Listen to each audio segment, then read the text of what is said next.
Hey, YouTube, let's talk about some EV news, specifically in China. Here's the latest. Got some recent weekly insurance registration numbers for you. Let's break down these numbers. So, let's start with the Chinese market for electric vehicles, or EVs. It's saturated, totally a red ocean scenario. To keep up with the latest trends, just tracking monthly sales figures won't cut it anymore. The selling game changes fast, especially with the ongoing price war. So, to gauge the constantly changing landscape, we need to look at it on a weekly basis. Let me show you what I mean. A useful gauge is the weekly insurance registration numbers. So, let's talk about Chinese market sales numbers. You can break down sales numbers into three categories. First, you got retail sales. Next, you got wholesale figures. Finally, we have the weekly insurance registration numbers. So, we're looking at these 3 points. Retail numbers are, well, just that, sales to customers. Now, wholesale numbers include sales outside of China. It isn't just sales within the country, it also counts vehicles shipped overseas. So, for companies like Tesla and BYD with a large overseas market, these numbers can fluctuate. So we need to look at if the numbers are retail or wholesale. Lastly, we got insurance registration numbers. These only reflect vehicles that customers have received and registered for insurance. So this count can be significantly different from the retail sales count. For instance, automakers sometimes register vehicles at dealerships to boost sales figures, even though it's a temporary boost. Dealerships can temporarily increase sales by registering vehicles, but this can eventually just lead to increased inventory, which is a double-edged sword. It's a short-term fix, but in the long run probably isn't the best strategy. So to really understand demand in the Chinese market, we need to examine these weekly insurance registration figures. That holds a lot of vital information. Now, let's look at the numbers announced for August 1st to 27th. I want to go over the most recent insurance registration figures. Here's what to look out for. First, the trends of Chinese EV companies, then the premium brand sales. Lastly, overall Chinese market trends. Those are the 3 key things we're going to look at. So let's start with the Chinese EV companies. Top of the list is Li Auto with about 29,000 units. 29,000, which is consistent with their sales last month. Last month they were in the early 30,000s. They've managed to maintain their pace from last month. Next we have NIO. It registered 5,000 cars in 1 week, showing an impressive growth, definitely growing fast. With this, they could potentially get to 20,000 units per month, which is pretty good. They're definitely a player to watch, especially with their ES6 model. The ES6, their mid-size SUV, is selling really well. And then there's the EC6, the coupe model, which also started delivery in September. It's fairly cheap, even by Japanese standards, and selling superbly. Due to the new model, the ET5, Shenlin is growing pretty big. Their mid-size SUV, S7, is a big success as well. And they have different car models, like their EC6. I see big growth for Shenlin in the future. Their low-cost yet modern interiors and exteriors, such as those of the S7, help them stand out. So this is interesting. Looking forward, we'll see how the G6, Xpeng's mid-size SUV, continues to perform. It's clear that it's doing well on the market. Let's see how much more they can boost their production capabilities. That would be really interesting, observing how they adapt to market demands. Lastly, we have the Geely premium brand Zeekr. Originally, in early August, registration numbers stagnated, but recently it's about 3,100 vehicles a week. Yes, we're quickly catching up to market peak. The reason is, I think we discussed this last week as well. It's the Zeekr 001 station wagon. We've dropped the price of 001 models significantly by up to 750,000 yen. So the registration numbers are quickly increasing. Next, I want to look at premium makers like Germany's BBA. You see, Mercedes and BMW keep their registration numbers steady.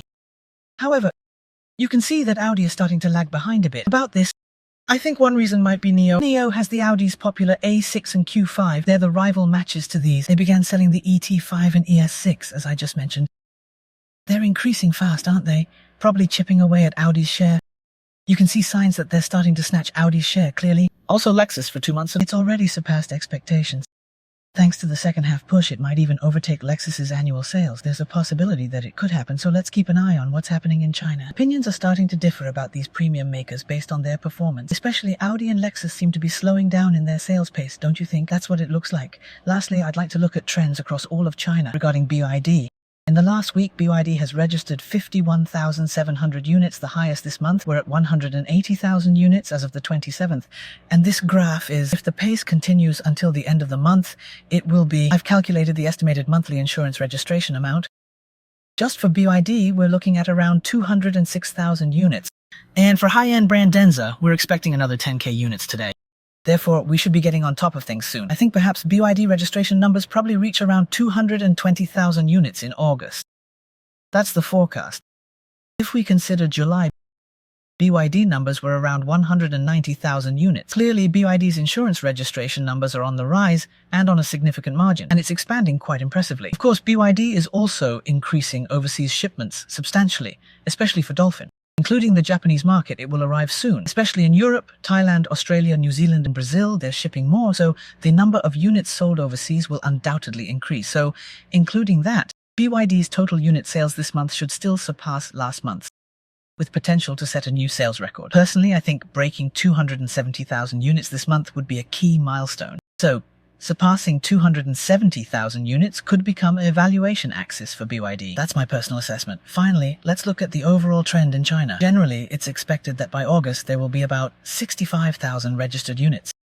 That's because August still includes a large number of overseas shipments. Considering that since Shanghai factory has a production capacity limit of 100k units a month, I suppose they must be operating at full capacity. I think the Model 3 will switch to a Highland version probably this September. Elon Musk probably said total sales might slightly decrease. It's almost doubled, which is huge growth. XPeng has also set a target of 20,000 units per month, so we see consistent growth. Finally, let's talk about Li Auto. The sales are stagnant compared to last month and soaring compared to first half. They're updating the production line and have stated they'll boost sales from October, especially for Li Auto. They're launching their first battery EV Lemega, a minivan, and a range extender. That's what has been announced. So, starting with this Lemega, I expect the battery EV share to expand rapidly, and by 2024, China's EV startups will become... If they lift the overall EV sales in China, it will be really interesting and exciting to watch. Now, if you look at the recent numbers between August 21-27, it's clear that all Chinese EV makers are performing incredibly well. It's a bit scary. Companies are apparently doing secret price cuts. Those who don't adapt to sales changes will definitely lag behind. Those who don't will certainly start to fade, especially I'm starting to think that luxury car brands like our Lexus and Audi are in trouble. Luxury brands have value, but they'll be cornered if they can't lower prices further. So they'll definitely continue to lose sales. I reckon they'll keep losing sales. Also, the highly anticipated Model 3 Highland is coming soon. When the Highland comes out, the whole sedan segment will be in turmoil, especially for luxury car makers who rely heavily on sedan ET5 sales. So what will happen to their sales? It's a bit of a concern. It's a concern, but I'm not too worried about NIO. The Model 3 Highland isn't meant to upgrade, but instead, it's aiming to lower prices. If that happens, NIO becomes a premium car, actually benefiting from the Highland Model 3. The real threat will be the already released Han and Seal from Chinese BYD in the sedan segment. The face-off between Tesla and BYD in China is inevitable, and the price war will definitely intensify. So it's important to watch out for these trends. If Model 3 Highland picks up sales, no doubt BYD will have to make further price cuts. If so, the ones who'll suffer are the Chinese EV makers and Japanese car makers like Toyota, selling in the 3.4 million yen range, like Toyota's BZ3, for example. There are concerns of BYD's sedan going for a price cut. Continuing like this, I believe the price war in China will further accelerate. I don't want to predict everything right now, but with the recent sales figures, the sales figures for August will be out soon. As they're released, I want to follow the Chinese EV market closely. You can't take your eyes off the Chinese EV market, so I'm keeping an eye on the trends. That's it for my commentary today. So, thank you for watching. If you like this video, give me a like. And please make sure to subscribe to my channel. See you soon.